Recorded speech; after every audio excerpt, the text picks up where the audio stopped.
আমি যখন বাংলাদেশের সবচেয়ে বড় মাদ্রাসা হাটহাজারী মাদ্রাসার ছাত্র, তখন আমার বাবার জীবনে একটা বিপদ নেমে আসে। তিনি ব্যবসা করতেন, হঠাৎ করে এমন ভাবে একটি আঘাত হয়েছেন ব্যবসায়িক ভাবে যে একবার নিঃস্ব হয়ে গেছে, বহু টাকা দেনা হয়ে গেছে এবং এতটা ডিপ্রেসড হয়ে গেছেন তিনি কোনো কাজ করতে পারছিলেন না। আমি তখন ছোট মানুষ ছিলাম, অনেক বেশি বুঝতাম যে তা না, আল্লাহ তাআলা কমন সেন্স দিয়েছেন, সেটা দিয়ে আমি চিন্তা করলাম সবাই হাটহাজারী মাদ্রাসা ভর্তি হওয়ার জন্য স্ট্রাগল করে, বড় মাদ্রাসা ভর্তি হওয়ার জন্য চেষ্টা করে, আমি অলরেডি সেখানে অ্যাডমিট আছি, ভর্তি আছি। আমি তখন সিদ্ধান্ত চেঞ্জ করে সেই মাদ্রাসা ছেড়ে যশোরের একটা মফস্বলের মাদ্রাসায়, অর্থাৎ জেলা পর্যায়ে একটা মাদ্রাসা মাদ্রাসায় গিয়ে ভর্তি হলাম, যেটা সাধারণত কেউ করবে না, সেটা করলাম। অর্থাৎ ঢাকা ইউনিভার্সিটি ছেড়ে জেলা পর্যায়ের কোনো একটা কলেজে যা ভর্তি হলাম, এরকম একটা পর্যায়ে ভর্তি হয়ে যশোর যুব প্রশিক্ষণ কেন্দ্র এখনো আছে, সেখানে আমি ইমামতির দায়িত্ব নিলাম। 600 টাকা মাসে বেতন আমার। এই টাকা প্রতি মাসে বাবার হাতে তুলে দিতাম। একটা বাইসাইকেল সেখানকার একজন সিনিয়র ইনস্ট্রাক্টর ছিলেন জামালপুরের, তিনি আমাকে কিনে দিলেন মাদ্রাসা আসা যাওয়ার জন্য।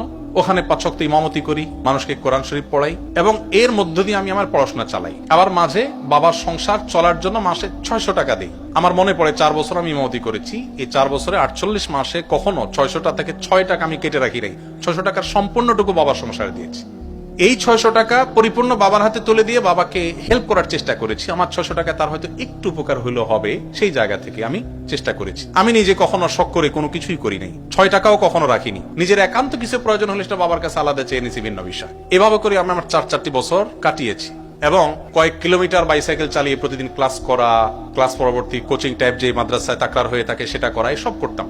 ইমামতি 5 ওয়াক্ত করা, কোরআন শরীফ পড়ানো, সব একসাথে এট এ টাইম কন্টিনিউ করতাম। আলহামদুলিল্লাহ, এই সকল চাপ নেওয়া সত্ত্বেও সারা দেশে মাদ্রাসা শিক্ষা বোর্ডের অধীনে 10 স্টান, 3rd স্টান, 2nd স্টান এবং 1st, এই সবগুলোর গৌরব এক একটা ক্লাসে আল্লাহ তাআলা আমাকে অর্জন করার তৌফিক দিয়েছেন। আমি গর্ব করছি না, শুকরিয়া আদায় করছি। আপনাদের সাথে শেয়ার করার উদ্দেশ্য হলো, চাইলেই আমরা একটু টিউশনি করে, একটু কষ্ট করে, একটু পরিশ্রম করে আমাদের পরিবারের পাশে আমরা দাঁড়াতে পারি। শুধুমাত্র অহেতুক সময় নষ্ট করে সিরিয়াসনেস যদি আনতে পারি, পড়াশোনা চালানোর পাশাপাশি আমরা চাইলে অনেক কিছু করা সম্ভব। আজকাল আমাদের তরুণদের মধ্যে এই প্রচেষ্টাটার প্রচন্ড ঘাটতি দেখা যায়, তারা এই চেষ্টা করতে রাজি না। আপনি যদি চেষ্টা করেন, আমার মনে হয় আপনার সমন্বয় করা কঠিন হবে না।